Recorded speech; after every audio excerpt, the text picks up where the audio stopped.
Building a new WNBA team can be intense and extremely complicated. Technically, there have been over 20 WNBA teams, but as of 2025, the Golden State Valkyries will bring the number of active teams to 13 for the season. The Golden State Valkyries have a hard salary cap, $1,507,100, to build their team. And while they technically have 12 players on their roster right now, only 3 contracts are guaranteed through to the end of the season. The rest are on training camp contracts, or in the cases of Kate Martin, Tiffany Hayes, and Letisa Amahir, unprotected contracts. Training camp contracts do not count against the team until the beginning of the season, so anyone on a training camp contract is still trying out for the team and can be cut. Now, if they make it to the beginning of the season, they'll be in better shape. Unless they get a protected contract, it will more than likely be unprotected, which means the team has until the middle of the season to decide if they want to keep the player or cut the contract. That's why you see so many mid-season waivers and players joining other teams. Right now, the highest paid player on the Valkyries would be Tiffany Hayes on a $200,000 contract that is not protected or guaranteed money to her. At the moment, she can depend on what she'll make for the first half of the season. As long as she doesn't get hurt or is astronomically terrible, they're likely to keep her. Now, she is a vet, so she is eligible for a protected contract, but may have been offered more money this way, just depending on how her agent negotiated this contract for her. Stephanie Talbot is being paid $125,000 for the season, the highest protected contract right now, a little more than half of Hayes' contract, but her money is guaranteed. So if she gets injured, sick, or cut because the team doesn't want her, she still owed her money. This was the case with Katie Lou Samuelson, and by accepting a buyout, effectively less than what she's owed, she was able to join the Seattle Storm. And this would be the same for Kayla Thornton, who is under contract for $112,000, and Monique Billings at $110,000. The team has only guaranteed $347,000 of their current budget. Now we add in Tip, but also Kate Martin, who's on her rookie contract, being paid just under $70,000. Now Kate is interesting because as long as she balls out, the team will definitely pick up her contract for 2027 at only $85,000. She would then be able to negotiate a contract under the new CBA rules about a year after almost the entire league has went through the same process. While the team can cut most of their roster, they still want to swing for the fences and get a couple more stars. They have $811,000 roughly to spend, and it wouldn't be any trouble to move around players if they did get someone great, if they were able to pull another free agent. Technically, they would have room to 2 to 3 more players that could play key roles when you consider they wouldn't make more than $250,000 no matter who they are or what position they play. Now, they may still keep Timmy Fagbenle. They can match whatever she's offered, but the team can offer these high contracts to free agents for 1-year deals because that's what the players want right now. If you look at the team's rosters this year to next year and maybe into 2027, no one is really under contract. Not because they couldn't do that, but because they didn't want to.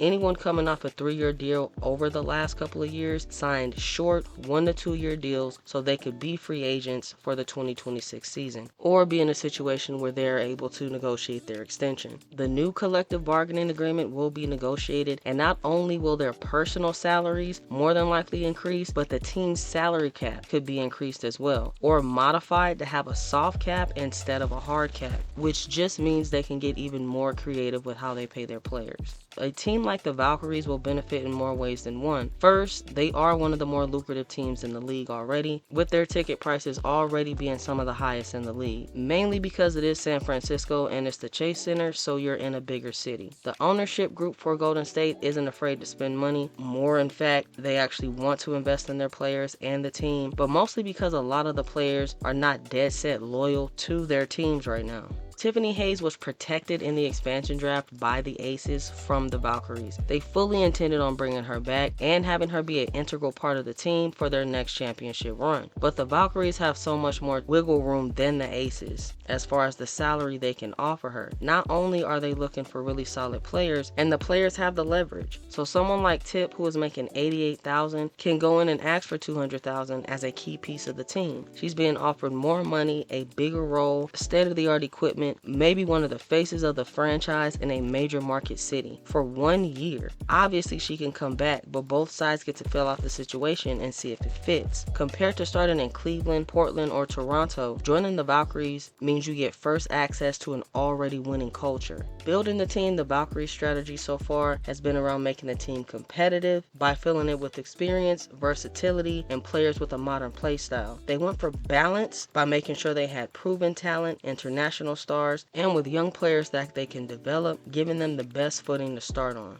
Starting with the coach, Nakase is very experienced and will be a defense-first coach, which is perfect because most of their players are pretty offensive players first. They got some 3-and-D, fast-paced players in Tiffany Hayes and Kayla Thornton, which will be perfect role models for the Valkyries, helping them set the tone and the culture for the team. I think they'll be really good vets for all the young players that will be on this first roster. They did really good with their international talent with Elania Rupert, Cecilia Zandalicini, and even Timmy Fagbenle if they're able to keep her. Their international experience is invaluable. The game is definitely leaning towards how they play, especially fundamentally, because the Valkyries somewhat want to mimic what the Warriors did in the sense of building a team that's the same as the other teams but different enough in the right ways to have that edge to win. So really most of their roster really brings that global experience on the court, and a lot of them have fans off the court, helping the team reach their respective homes. So along with bringing the experience on the court, they also have the capability of bringing their fans from their respective countries. The team ended up pretty versatile. The roster is filled with players that are capable of playing and defending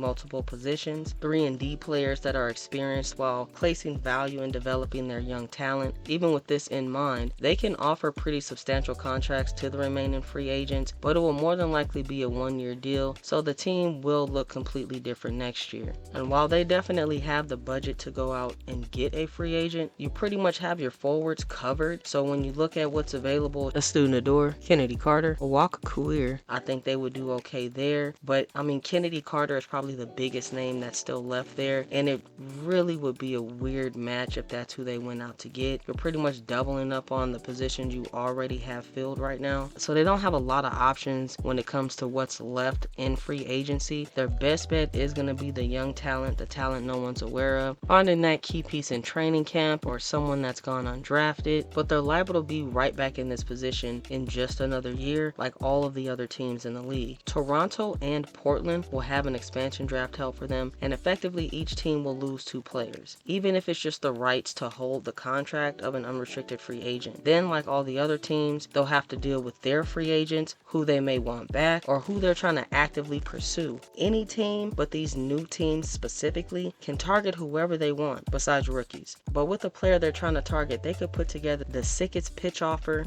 them the max, face of the franchise, and keys to the city. A, B, and C tier players would take that offer in a heartbeat, especially with the option of renegotiating and getting more money in the future. So looking at the team, the build isn't bad. The contracts are mostly flexible and the players have options in the years to come. But to kind of zoom in on the perfect example of what's going on right now, Dejanay Carrington was the number 20 pick in 2021, and she was getting paid $61,000 on a non-guaranteed contract. She could have been cut really at any time up until 2024. Her 4th year on her rookie contract is guaranteed. Now, after being traded to the Wings, she signed a $200,000 contract that's guaranteed with the Wings. So her and her agent put in work on a 1-year deal. I mean, it's just a perfect contract for what's going on right now, to the Wings no less, who are pretty well structured and could end up being pretty loaded if they could play well together. I can pretty much guarantee all the players want some type of contract like this right now. The max is $250,000, and she was able to sign a $200,000 guaranteed contract for 1 year, in perfect timing with the new CBA no matter what team she joins.